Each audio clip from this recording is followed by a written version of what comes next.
itu ada patung dulu yang disebut patung Tunggul Perawan Sunti, yang dulu bentuknya seorang perempuan bertosnya.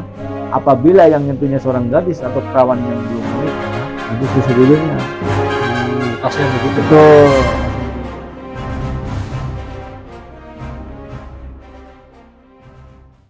Assalamualaikum warahmatullahi wabarakatuh. Waalaikumsalam. Kali ini kita berada di kota Cirebon, tepatnya di objek wisata Gua Sunyaragi, yang mana kita akan membahas fakta sejarah tentang Gua Sunyaragi. Di samping saya sudah hadir narasumber Pak Puja. Ya. Assalamualaikum Pak Puja. Waalaikumsalam warahmatullahi wabarakatuh. Sehat Pak? Sehat, alhamdulillah. Oh iya. Ini Pak, ya, ya mau tanya-tanya Pak, masalah sejarah Gua Sunyaragi. Oh iya Pak, sejarah Siap. berdirinya Gua Sunyaragi ini Pak, kapan, sama siapa gitu Pak. Mangga. Saya jawab ya. Ya, sebelumnya saya ucapin terima kasih ada datangannya di Taman Sari Gua Sunyaragi. Bismillahirrahmanirrahim. Assalamualaikum warahmatullahi wabarakatuh. Waalaikumsalam warahmatullahi wabarakatuh. Nah ini Mas Denny, tadi Mas Denny nanya ini tentang sejarah Gua Sunyaraginya gimana? Ya betul. Nah, insya Allah saya jawab ya. Sunyaragi. Jadi Sunyaragi ini sebenarnya taman sarinya dari Kesultanan Kasepuhan atau Kesultanan Cirebon dulu ya. Oh, Keraton Cirebon Pak. Betul. Ya. Keraton Cirebon itu dulu masih ada satu kesultanan. Akhirnya terpecah menjadi 3 kesultanan. Yang pertama Kesultanan Kasepuhan, Kanoman, Cirebon. Nah ini Gua Sunyaragi ini satu akses dengan Keraton Kasepuhan. Jadi miliknya Keraton Kasepuhan. Jadi Gua Sunyaragi ini selain buat bermain, ini inti utamanya itu buat meditasi atau bertapa bahasa dulunya. Kalau bahasa sekarangnya itu buat ya puasa atau zikir. Ya. Nah ini makanya dengan sesuai namanya Gua Sunyaragi itu punya arti, punya makna sendiri yang diambil dari kata Sunyaragi. Sunya itu sunyi, ragi itu raga. Jadi tempat nyepinya jiwa yang sepi atau yang sunyi, kasaran itu buat bersihin badan kita. Nah makanya di sini di Gua Sunyaragi ini dibikin gua-guanya. Nah, ini mohon maaf, guanya bukan alami, dibentuk buatan gitu. betul. Ya Pak ya. Iya. Nah ini yang buatnya ini oleh keturunan Sunan Gunung Jati atau Sesar Rifyatullah nama Arabnya. Nah ini kurang lebih dibangunnya itu dari 1596 sampai 1788. Dan ini ada 3 tahap pembikinannya, yaitu yang pertama 1596 itu kompleknya komplek Gua Petang yang kita lihat di depan kita nih ada nanti. Komplek Gua Petang ini dibangun 1596 itu belum masuk Kesultanan, masih zamannya Panembahan Pakuwati yang pertama. Nah itu oleh Pangeran Mas Zainul Arifin. Dan yang kedua oleh Sultan kedua namanya Sultan Jamaluddin dan adiknya Pangeran Kararangan Arya Cirebon. Nah itu kompleknya Gua Padangati dan sekitarnya. Tadi maaf Pak, ya, Pangeran Kararangan Arya Cirebon yang bikinnya. Nah itu pada zamannya pembikinan yang kedua. Itu adiknya Sultan Jamaluddin, tapi yang terkenal Pangeran Kararangannya. Nah itu kompleknya Gua Padangati dan sekitarnya. Dan yang ketiga itu komplek yang dibikin yang itu 1788. Nah itu komplek Gua Argajumut. Nah itu oleh Sultan kelima, namanya Sultan Matangaji. Nah, kalau nama asli itu Sultan Sapiuddin. Ya, karena disebut Sultan Matangaji karena Sultan Sapiuddin itu pintar ngajinya. Nah, gitu. Matangaji, makanya diabadikan di daerah Sumber ada Jalan Matangaji. Ada itu, mau arah ke Pelangon tuh. Tahu ya kalau situs. Tahu. Nah, itu ada daerah Matangaji itu. Nah, ini Gua Sunyaragi tempatnya. Dan itu ada berapa bagian guanya yang di sini. Jadi ada kurang lebih 10 bagian guanya. Yaitu kalau kita keliling yang pertama itu sebenarnya ada gua pengawal. Gua pengawal itu fungsinya buat istirahatnya para pengawal kesultanan. Jadi prajurit pilihan ya. Nah, habis dari situ ada gua Pandai Kemasan. Pandai itu tukang pandai yang bikin iya, alat bikin tajam. senjata tajam gitu ya, Pak, ya. Contohnya itu Pandai. kayak keris, pedang, tombak. Nah, dibikin situ. Dan selain buat bikin alat tajam, gua Pandai Kamasan itu buat membikinan perabotan atau peralatan rumah tangga kesultanan. Satu sisi buat sindera mata, kenang-kenangan Di tempat itu. betul. Nah, dari situ lanjut ada Gua Simanyang. Simanyang. Ya, Simanyang itu fungsinya itu buat pos jaga. Jadi kalau kita mau ke situ harus lapor dulu ke pos penjagaan Gua Simanyang. Itu yang jaganya prajurit. Nah, udah lapor, baru kita masuk ke Bangsal Jinem. Bangsal tuh bahasa dulu, istilahnya tempat. Bangsal Jinem. Iya, Bangsal Jinem tempat istilahnya. Jadi tempat ngasih nasihat atau wejangan atau bahasa sekarang pidato. Jadi posisinya nanti ada di belakang, yang di depannya Mandibling yang kita lagi duduk ini. Nah, itu Jinem itu ada maknanya sih. Itu yang diambil dari kata ji, ujian atau omongan atau perkataan. Jadi kalau kita ke sini itu nggak boleh ngomong sembarangan. Jadi harus ngomongnya yang baik-baik, sopan, sopan. baik, Ujiannya yang enak, yang bagus, jangan sembarangan gitu. Nah, kalau kita di sini itu yang pasti anak-anak sekolah khususnya kalau dia bermain sini paling kita nasihat saranin jangan ngomong sembarangan gitu. Jadi itu ya. Jadi kita di sini memang nggak ada larangan, kita bebas, tapi yang namanya tempat ini pasti ada gitu. Ya, kita harus jaga sopan, betul ya, gitu. Nah, dari Bangsal Jinem kita keluar, nah itu ada bangunan Mandibling. Mandibling itu tempat duduk yang lagi kita duduk nih. Nah, ini Mandibling namanya ini. Ya, Mandibling. Oh iya. Jadi Mandibling itu tempat duduk yang terbuat dari marmer, atasnya belingnya itu keramik atau porsen yang tempel sampingnya. Ini dari zaman dulu. Ya, dari zaman dulu. Ini kebanyakannya dari Cina sama Belanda. Kalau marmer ini dari dulu juga. Oh, dari dulu. Makanya uratnya kelihatan, Nak. Oh iya. Ini ya tuh, kelihatan. Makanya terkikis nih. Nah, ini fungsinya buat istirahatnya sultan dan keluarganya apabila kunjungan sini. Apalagi sultannya ngasih arahan ke situ ke prajurit yang latihan perang di alun-alunnya. Nah, nunggunya di sini. Mandibling namanya, Mandibling, betul. Dari sini kita turun ke depan Gua Peteng. Dan sebelum masuk ke Gua Peteng itu ada patung dulu yang disebut patung Tunggul Perawan Sunti. Yang dulu bentuknya seorang perempuan, patungnya lagi duduk. Ya kelihatan sekarang. Ini Pak. Betul. Di depan kita ini. Ya betul. Itu dulu patungnya semula perempuan, karena rusak kita ganti dengan patung Tunggul Batu Karang aja. Dan tapi patungnya masih ada itu. Nah, itu masih ada, cuma kita nggak bisa lihat karena dikunci.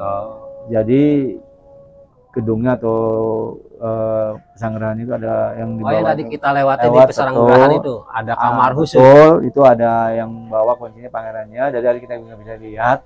Itu kalau ada kuncinya kita bisa lihat. Itu ada patungnya yang aslinya situ. Namanya tapi apa Pak tadi? Patung Perawan Sunti. Jadi Sunti. Perawan Sunti itu perawan tua yang nggak laku nikah sampai meninggal ke jodoh. Dan itu mitosnya, apabila yang tentunya seorang gadis atau perawan yang belum menikah, nanti susah jodohnya. Mitosnya begitu, betul, Pak. Mas Hendy. Kalau yang katanya patung apa Ong Tin siapa Pak? Itu putri Cina sama aja. Sama aja itu ya. Patung putri Ong Tin itu istilahnya patung putri Cina juga. Jadi itu melambangkan salah satunya istri Sununyati yang dari Cina. Yang bernama Putri Ong Tin tadi. Yang punya anak itu keadaannya masih suci karena nggak disentuh sama lelaki. Itu sekilas Perawan Sunti. Nah, depannya ada Gua Peteng. Peteng tuh artinya gelap. Nah, itu bahasa Jawa peteng itu. Kalau Indonesianya gelap. Jadi fungsinya itu buat melatih ilmu kekebalan tubuh buat prajurit. Jadi kalau prajuritnya sungguh-sungguh menjalankan puasanya, nah kalau dia berhasil, nanti akan mendapatkan satu ilmu kekebalan tubuh. Nah, itu posisinya di dalam itu ada ruangannya. Medis juga Pak di sini. Ada ya, tempat meditasinya itu pas banget, satu badan ngepres duduknya, satu orang pas. Itu menghadap ke barat. Jadi nggak lebih dari satu orang. Kalau puasanya atau tafakurnya atau tirakatnya meditasinya lebih dari satu orang, Nah ini gak serius curhat. Iya. Ngobrol.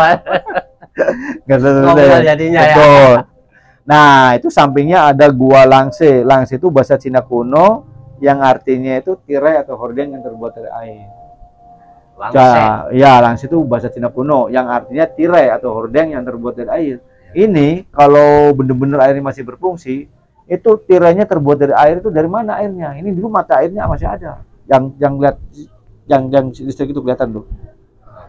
Itu mata airnya dari situ. Ya karena kebutuhan mata airnya diuruk ditimbun, airnya tidak bisa ngalir lagi sini. Tertimbun, tertutup. Kalau air yang di Nah, sini, kalau ini air hujan, nah. oh, iya. Kalau mau musim hujan baru ada airnya yang bagian rendah nih. Tadi dulu airnya nggak pernah berhenti. Itu mata air murni istilahnya. Jadi airnya jalan terus jatuh dengan saluran air, pintu-pintu air. Ini nggak pernah kena. Nah itu tampungannya nanti ada di Balai Kambang namanya.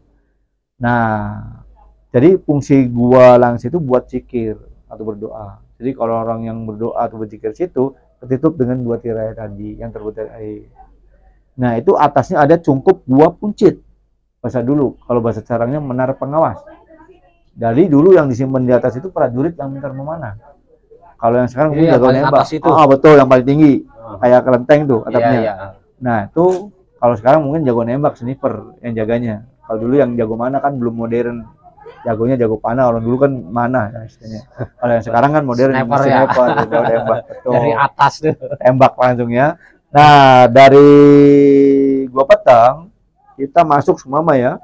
Nanti nembusnya ada 2 ruangan namanya Bangsa Panembahan. Panembahan itu kamar Kaputran dan Kaputren. Dari kamar Kaputran itu buat lelaki, Kaputran buat perempuan. Tempat apa itu, Pak? Jadi Kaputran itu jadi simbolisasi aja. Jadi itu buat istirahat. Jadi itu buat belajar. Jadi antara tempat belajarnya lelaki dan perempuan. Di Kaputran pisah. pisah ya. Betul. Pisah. Kasar ngomong kalau laki perempuan yang belum jadi satu kan nggak boleh gabung dulu, boleh nyampur dulu kan, bukan musimnya gitu. Jadi pisah antara perempuan dan laki sendiri-sendiri. Nah itu kalau yang laki Kaputran, kalau yang perempuan Kaputren. Nah itu kelihatan dari sini tuh. Kalau yang Kaputran sebelah kanan, Kaputran sebelah kiri. Posisinya ada tembok-temboknya itu gitu. Nah dari situ itu depan ada Balai Kambang. Nah, itu yang saya ceritakan itu pusat air ya situ ya. Jadi Balai Kambang itu pusat air, yaitu tampung di situ. Nah itu nanti diaturnya dengan pintu-pintu air. Nanti buat yang di bawah sini. Jadi airnya dari atas ngegrojok, jadi kayak tirai-tirai gitu. Oh, tirai. Yang air terjun gitu, yang tadi itu. Nah Balai Kambang selain buat nampung air, satu sisi buat nampung gamelan, belajar ngaji. Nah satu sisi buat nyontoin buat kepribadian seorang manusia yang hidup di dunia itu jangan sampai punya pendirian atau punya sifat yang ngambang, yang kayak Balai Kambang, mudah goyah. Jangan sampai terombang-ambing. Jadi kalau kita punya sifat, punya tekad harus bulat, teguh, yakin. Kalau A ya A, jangan udah A B melenceng gitu. Nah dari Balai Kambang kita ke belakang ada bangunan Gua Arga Jumut. Arga tuh istilahnya besar, Jumut tuh ngambil atau nyandak kalau Sunda mah. Ya. Jadi tempat pertemuan orang besar atau hidangan besar atau jamuan besar. Jadi kalau ada kunjungan tamu-tamu istimewa dari kesultanan, nah itu disambutnya di situ, dikasih hidangannya di situ, makan-makan besarnya. Ada tempatnya gitu. Ada mejanya. Dan itu nanti di situ tuh ada 2 pintu yang bisa nembus ke Mekah, Madinah dan Cina. Oh iya, itu kan ada itu betul, itu khusus keturunan yang punya ilmu tinggi beserta punya bacanya yang buat buka portalnya, dibarengi dengan tafakur dan tirakat. Dengan tafakur tirakat itu istilahnya dulu orang dulu tuh matanya melek, nggak tidur, perutnya puasa, lapar, makanya orang dulu sakti. Nah gitu. Lorongnya masih ada. Itu pintunya masih ada, ruangannya masih ada. Kalau mata biasa itu kelihatan tembok saja. Tapi kalau yang orang-orang sekarang yang terkenal, yang punya mata batin bisa ngelihat, namanya orang indigo, itu bisa lihat pintunya saja. Tapi nggak bisa nembus ke sananya. Karena dulu kan khusus keturunan yang punya ilmu tinggi, gitu, ya betul. Yang punya bacanya, yang buka gerbangnya. Paling kalau sekarang bisa lihat portalnya, tapi nggak bisa nembus sana. Gitu. Berarti pintu ke Mekah, Mekah, Madinah dan Cina. Kalau ke Mekah Madinah itu kita kenapa ada ke Mekah dan Cina? Kalau ke Mekah Madinah itu berkaitannya kita kembalikan lagi dengan Syekh Syarif Hidayatullah-nya. Kalau menurut garis besar turunan, Syekh Syarif Hidayatullah itu sebenarnya cucunya dari Prabu Siliwangi. Anak yang dari perempuan yang bernama Nyimas Rara Santang. Jadi Prabu Siliwangi itu punya anak 3. Yang pertama Pangeran Ulang Sungsang, yang kedua Nyimas Rara Santang perempuan, yang ketiga Kian Santang. Nah, Syekh Syarif itu anak yang dari kedua yang perempuan yang bernama Nyimas Rara Santang yang menikah dengan Pangeran Mesir atau Kesultanan Mesir yang ada hubungannya dengan Kanjeng Nabi Muhammad SAW. Depan pintu itu ada mejanya tadi yang buat pertemuan besar perundingan itu. Nah, itu pada zamannya Sultan kelima itu musyawarahnya di situ. Mejanya panjang dan berdiri, kan dulu petanya lebar ya, panjang. Jadi pas saya ngomong tunjuk gitu. Ini jadi enggak sambil duduk gitu. Jadi sambil berdiri orang dulu. Sambil duduk kayak meja ya, kayak Peninggaran Jati itu. Nah, itu tunjuk gitu-gitu tuh gitu. Jadi enggak sambil duduk. Nah, itu makanya sambil buat musyawarah itu buat naruh makanan juga. Itu makanannya ada di sebelahnya itu ruangannya. Nah, dari situ kita masuk naik ada bangunan Gua Padang Ati yang dibikin yang kedua tadi yang 1703. Nah, itu fungsinya Padang Ati itu istilahnya perang hati. Kalau bahasa Sundana macam hate. Betul. Jadi buat nenangin hati. Solusinya buat nenangin hati, bukan menghilangkan masalah. Jadi buat apa? Gua Padang Ati itu terang hati. Jadi fungsinya buat nenangin hati. Apabila keturunan punya masalah yang enggak terpecahkan, nah itu puasa situ atau tafakur di situ, hatinya akan tenang. Nah, dari Gua Padang Ati kita lanjut, Mas Hendi. Nah, itu ada bangunan monumen Cina. Jadi monumen Cina itu bangunannya kayak makam Cina atau bong Cina tuh. Yang di daerah Cipete ada di situ kuburan Cina. Nah, itu bong Cina itu simbolisasi aja, jadi bukan makam. Kosong, nggak di sininya. Kalau di sini kosong. Betul. Jadi itu bentuk penghargaan buat keturunan orang Cina yang ikut bangun Taman Sari ini. Nah, itu di depan di situ ada Gua Kelanggengan. Kelanggengan. Nah, kalau Kelanggengan Palimanan. Iya. daerah sana. Iya, itu Kelanggengan. Ya, gitu Kelanggengan itu maknanya abadi, kekal. Jadi langgeng. Jadi itu fungsinya buat puasanya atau meditasinya sultan atau raja atau pejabat tinggi. Jadi supaya kedudukannya nggak bisa digeser. Paten. Kalau jadi raja, kalau pati. Kalau jadi prajurit jangan di situ. Nanti paten jadi prajurit terus, kan naik tingkat. Guyon dikit ya. Nah, dari Gua Kelanggengan sebelum kita keluar sampingnya itu ada patung orang lagi duduk. Itu padahal bukan orang. Namanya patung Garuda yang sedang dililit ular. Patung Garuda yang sedang ular, bukan orang ya. Ada artinya nggak Pak? Nah, itu ada makna dan filosofinya. Itu ibaratkan patung Garuda yang di ular ya. Garuda itu ibaratkan manusia dan ular itu masalah. Dalam kehidupan burung sama ular ya. Itu burung kan di atas, ular di bawah. Kayak atas bawahan lah ngomong. Nah, ini kasar ngomong burung kan dia istilahnya punya sayap 2 tuh. Bisa terbang kemana-kemana dia sesukanya bebas. Jangan mentang dia burung seenaknya, pokoknya dia kemana mau dia pergi sesukanya. Dan itu ibarat ular lagi belit di dadanya itu tali. Kalau ular ditalin bisa terbang nggak, Mas Hendi? Ya enggak. Nah kan, nggak bebas kan? Iya. Nah, kalau kita kembalikan lagi ke kehidupan kita, istilahnya kita semua kita punya kedudukan yang tinggi, ilmu yang tinggi, atau yang lebih kita nggak boleh sombong. Ada pepatah. Ada langit, di atas ada langit. Yang kaya, pasti ada yang kaya lagi. Iya, betul. Yang sakti, ada yang sakti lagi punya ilmu tinggi gitu. Kayak ilmu padi. Semakin berisi, semakin merunduk. Betul. Intinya nggak boleh sombong. Gitu. Dari situ kita naik, ada bangunan Gua Pawon, Gua Lawa. Gua Pawon sama Gua Lawa. Kalau bahasa Sunda, Pawon itu dapur, betul. Tapi di sini bukan tempat masak. Bukan itu, tapi fungsinya buat nyimpen makanan. Oh, itu buat menyimpan makanan yang udah siap makan. Jadi siap saji, udah mateng saya ngomong. Yang dibawa dari keraton. Dan Gua Lawanya juga sebenarnya tempat makanan. Karena disebut Gua Kelawar atau Kelawar, itu dulunya itu di depan pintunya dan di atasnya itu ada pohon gede. Namanya pohon gambir. Pohon gambir. Yang getahnya itu buat nyirih atau nginang tuh. kapur gambir tuh. Dikunyah dengan sirih nanti keluarnya air merah, Mas Endi. Oh iya. Buat nginang lah, orang Sunda mah nyiri. Nyiri. Ya, Nginang itu, bahasa ya, ini. bahasa Jawa. Iya, nginang. Kalau orang Sunda mah nyiri ya. Nyiri. Nah, itu karena pohon gambir yang rusak karang, akhirnya ditebang. Ini Pak. Oke. Ini. Ya. Ini kan saya liatin karang-karangnya tuh terbuat dari mana gitu Pak? Ya, bukan terbuat ya, ini terbuat. terbawa. Ya, ini karangnya nggak dibuat asli, tulen karang asli yang terbawa dari Gunung Kidul atau Laut Selatan. Yang sedikit ada bantuan di luar tenaga kitanya. Bangsa gue itu bangsa Jin. Kayak seperti kita cerita Ya. Tangkuban Perahu. Ah, betul. Nah, satu malam harus terjadi. Ini berapa malam Pak? Nah, kalau menurut sejarah ini sama, satu malam ada yang cerita ini. Tapi kalau pembikinan ini 3 tahap. Jadi ada presinya orang tua dulu, ada ceritanya juga, ada nyanyiannya juga. Sunyaragi tercipta dalam satu malam. Kalau bahasa Jawa itu pakainya. Iya. Itu sebenarnya. Oh berarti ini batu karang asli dari pantai selatan. Keselip Tapi gitu, Pak, parah. Ini tempat Gua Sunyaragi berada di tempat Kota ya. kota, iya. Dulunya Ya, gimana? Kota apa gimana gitu? Jadi di tengah-tengah kota ini. Orang yang herannya ini ke sini kok kenapa Pak di tengah kota ada bangunan kayak gini? Iya. Dulu posisinya gimana? Dan ini Mas ini dulunya hutan